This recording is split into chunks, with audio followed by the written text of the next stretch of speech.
Hello, Bacho. Let's read the question. The question says match list 1 with list 2. List 1 is elements potassium, calcium, strontium, barium. List 2 is color imparted to flame, that is brick red, violet, apple green, and crimson red. Choose the correct answer from the options given below. So हमारे पास list one पे है elements potassium calcium strontium barium और colour है list two में brick red violet apple green और crimson red colour in the flame right so हमको match करना होगा so the key concept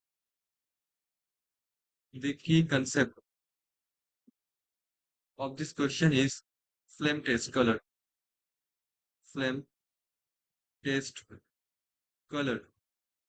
So first of all, okay, COLOUR. So first of all, हमको जानना होगा flame test में actually कौन flame test actually work कैसे करता है. So how does the flame test work. हम जानते हैं हमारे पास क्या होता है. मेटल्स जो होता है metals are composed of metals are composed of individual atoms individual atoms which contains a nucleus जिसमें क्या होता है एक न्यूक्लियस रहता है. फॉर एग्जाम्पल मैं दिखा रहा हूँ ऐसे यहाँ पे न्यूक्लियस रहता है positive charge species and okay nucleus में क्या रहता है प्रोटॉन्स रहता है न्यूट्रॉन्स रहता है. बट आउटर शेल में क्या होता है इलेक्ट्रॉन घूमता रहता है. Actually Bohr concept outer shell में इलेक्ट्रॉन घूमता रहता है. ठीक है which floats freely around the nucleus so metal atoms usually exist as ions. क्या होता है हमारे पास जो मेटल एटम्स होता है सॉल्ट में क्या होता है मेटल एटम्स. अगर मैं सॉल्ट में बोलूँ इन सॉल्ट क्या होता है वो एज अ आयन रिएक्ट करता है एज अ आयन रहता है कैटआयन स्पेशली. ठीक so that means they carry a positive charge. Now हमारे पास जो इलेक्ट्रॉन्स रहता है मेटल आयंस में सपोज कोई मेटल आयंस एम प्लस. ठीक है सो electrons of a metal ion circle the nucleus in layers और ऑर्बिटल. सो हमारे पास जो इलेक्ट्रॉन्स होता है इलेक्ट्रॉन सराउंड्स और इलेक्ट्रॉन्स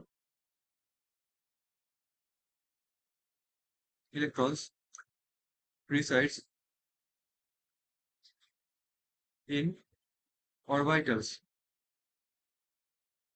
ठीक ना हम जानते हैं अगर मैं बात करूं फॉर एग्जांपल कोई भी एक आयन मेटल ले लेते हैं पोटेशियम फॉर एग्जांपल तो उसमें क्या होता है 1:2 2:2 2p6 3s 2 3p6 4s1. So ये हमारे पास electronic configuration of potassium right. Now अब कोई भी एटम का क्या होता है एक ग्राउंड स्टेट होता है जीएस और एक होता है एक्साइटेड स्टेट. ठीक है ईएस. ग्राउंड स्टेट में क्या होता है जो हमारे पास मेटल मतलब metal is in ground state में एक्साइटेशन है प्रॉपर. हम जानते हैं जब मैं यहाँ पे क्या करूंगा बाहर से थर्मल एनर्जी दूंगा थर्मल एनर्जी में सप्लाई करूंगा तो क्या होगा यहाँ से क्या होगा ये एनर्जी लेके जो इलेक्ट्रॉन वैलेंस शेल पे जो है मतलब 4s1 पे जो इलेक्ट्रॉन है वो क्या करेगा वो इलेक्ट्रॉन इस एनर्जी को लेके ऊपर चला जाएगा एक्साइटेड स्टेट में चला जाएगा मतलब एक हायर एनर्जी पे चला जाएगा. तब हमारे पास जो मेटल और मेटल एटम मतलब मेटल आयन बनेगा वो चला जाएगा एक्साइटेड स्टेट में. ठीक है ये कहाँ पे जा सकता है 4s1 से 4p में जा सकता है 4s से शिफ्ट करके 4p में जा सकता है. ठीक है तो एंटायर जो हमारे पास एटम बनेगा या फिर आयन बनेगा वो क्या होगा वो होगा एक्साइटेड स्टेट. नाउ अब क्या होगा सो metals all have different configurations of electrons which will produce different wavelength of light during the flame test. तो क्या होगा जो अभी एक्साइटेड स्टेट में हमारे पास चला गया हमारे पास फॉर एग्जांपल ये जो एटम है वही है एक्साइटेड स्टेट में. बट एक्साइटेड स्टेट में ऑल टाइम बैठे नहीं रहेगा वो क्या करेगा फिर से ग्राउंड स्टेट पे बैक करेगा.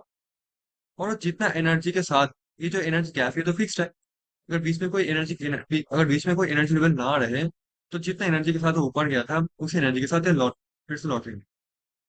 तो हमको वो कलर इमिट करेगा लाइट इमिट करेगा हमको कलर शो होगा. तो यही होता है फ्लेम टेस्ट का फिनोमेनन. पहले उसको एक्साइट करो, फिर वो अपने मीट होगा, फिर वो कलर इमिट करेगा और आपको कलर दिखेगा। तो ना आप देख पा रहे हो, अगर ये एनर्जी गैप फॉर एग्जांपल बहुत ज्यादा हुआ, तो उससे करस्पॉन्डिंग हमको कलर दिखेगा। ठीक है, फिर करस्पॉन्डिंग हमको कलर दिखेगा। अगर एनर्जी गैप बहुत कम हुआ, तो उससे करस्पॉन्डिंग एक्साइटेशन होगा, एमिशन होगा, और हमको दूसरे कलर दिखता है। सो ये कलर डिपेंड करेगा, ये एनर्जी गैप ग्राउंड स्टेट और एक्साइटेशन में जो एनर्जी गैप है वो कितना क्या है, राइट। नाउ हम जानते हैं, ये जो एनर्जी गैप होता है, ये जो एनर्जी गैप होता है, वो डिपेंड मतलब वो मेटल टू मेटल वैरी करता है, मेटल टू मेटल या फिर आयन टू आयन वैरीज, ये वैरी करता है। ठीक है। नाउ हम जानते हैं कैल्शियम स्ट्रोंशियम बेरियम, इनको कंसिडर कर, कैल्शियम स्ट्रोंशियम बेरियम। कैल्शियम में क्या होता है हमारा, ये जो ग्राउंड स्टेट और एक्साइटेड स्टेट होता है, suppose gap is this one. Strontium में क्या होता है, मैं स्केल मेंटेन नहीं कर रहा, मैं बस गैप को दिखा रहा हूँ। सपोज ये गैप है और ज्यादा, बेरियम तो और हाई एनर्जी लेवल पे होता है, तो उसमें क्या होगा, ये गैप और ज्यादा होता है। तो कैल्शियम के केस में क्या होगा, ये कैल्शियम ग्राउंड स्टेट से एक्साइटेड स्टेट में जब जाएगा, तो क्या करेगा, जो एनर्जी लेगा, फॉर एग्जांपल दिस वन, फिर से एमिट करेगा। ठीक है। तो ये जो करस्पॉन्डिंग एनर्जी होगा, मैं मान रहा हूँ क्या ये है E1, जो एनर्जी एमिट करेगा। स्टोनशियम के केस में सपोज जो एमिट करेगा, फॉर एग्जांपल मैं उसको मान रहा हूँ E2, और बेरियम के केस में जो एनर्जी वो एमिट करेगा, मैं मान रहा हूँ उसका एनर्जी है फॉर एग्जांपल E3। ठीक है। नाउ हम देख पा रहे हैं कि यहाँ पे E3 is greater than E2 is greater than E1 है। हम एक चीज बहुत अच्छे से जानते हैं, जो हमारा एनर्जी होता है, ये एनर्जी प्रोपोर्शनल टू फ्रीक्वेंसी होता है, फ्रीक्वेंसी होता है। बट इनवर्सली प्रोपोर्शनल टू क्या होता है, वेवलेंथ होता है, वेवलेंथ। सो जिसका एनर्जी ज्यादा उसका वेवलेंथ कम होगा। मैं वेवलेंथ को मान रहा हूँ लैम्डा से। ठीक है। लैम्डा तो 3 क्या हो जाएगा, lesser than lambda 2, lesser than lambda 1। ठीक है। तो आप देख रहे हो कि बेरियम के केस में क्या होगा सबसे, ओके, सो बेरियम के केस में क्या होगा, सबसे लो वेवलेंथ हमको मिलेगा। नाउ हम जानते हैं, जो पोटेशियम होता है उसका कलर होता है वायलेट। ठीक है। पोटेशियम का कलर होता है वायलेट, हम ये जानते हैं। इवन दो हम इसको कंपेयर कर सकते हैं, जो पोटेशियम हमारे पास है उसमें जो एनर्जी गैप होता है बहुत हाई होता है, पोटेशियम के किस्म का होता है एनर्जी गैप बहुत हाई होता है, इट इज फॉर पोटेशियम। ठीक है। So this one is for potassium. Now even अगर आप पोटेशियम को कंपेयर ना भी करो, आप ओनली तीनों कंपेयर करके आंसर निकाल सकते हो, कैल्शियम पोटेशियम बेरियम, क्योंकि तीनों एक ही ग्रुप में प्रेजेंट है, अल्कलाइन अर्थ मेटल पे। तो ऑब्वियस बात है, हमारे पास किसका वेवलेंथ सबसे कम होगा, आप देख पा रहे हो, लैम्डा 3, दैट मीन्स बेरियम का। और हम जानते हैं इनमें से कौन से कलर का वेवलेंथ सबसे कम है, हम जानते हैं रेड कलर का वेवलेंथ सबसे ज्यादा होता है। ठीक।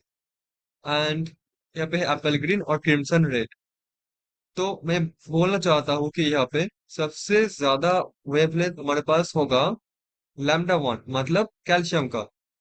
तो जहाँ पे देखो रेड है, मतलब अब देखो दोनों रेड है, ब्रिक रेड और क्रिम्सन रेड। हम जानते हैं जो ब्रिक रेड होता है, ब्रिक रेड जो होता है उसका वेवलेंथ लैम्डा वैल्यू क्या होता है, ज्यादा होता है compare to crimson red.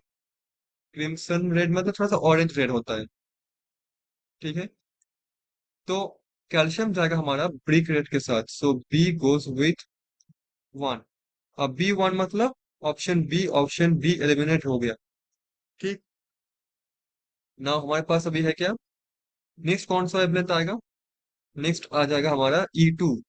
E2 means strontium. तो देखो रेड में तो बस एक ही बचा है, स्ट्रोंशियम के लिए क्या होगा, C. C goes with crimson red, so C goes with 4। C4 मतलब ऑप्शन ए भी एलिमिनेट हो गया, हमारे पास सी ही बचा, ऑप्शन सी। नाउ नेक्स्ट कौन सा होगा, मैं पहले बताया पोटेशियम के केस में, पोटेशियम के केस में क्या होगा, सबसे हाई एनर्जी होता है पोटेशियम के केस में, एनर्जी क्या। तो नेक्स्ट हमारे पास है लैम्डा 3, लैम्डा 3 मतलब बेरियम, तो बेरियम जाएगा हमारा एप्पल ग्रीन के साथ, सो डी गोज विथ 4। एक minute, 3 not 4, D goes with 3। और जो पोटेशियम है ए होगा क्या, वायलेट। ठीक है। So K goes, I mean A goes with 2. And this is due to high, very high energy gap between potassium, I mean a ground state and excited state for potassium. ठीक है? क्यों इसका potassium का क्यों excited state इतना high energy पे है? क्योंकि हम जानते हैं पोटेशियम का कॉन्फ़िगरेशन क्या होता है? 1s2, 2s2, okay. एनीवे इसको रीजन ये पर नहीं बताते। Anyway so for potassium the energy gap is very high. That is why ये आएगा violet region पे।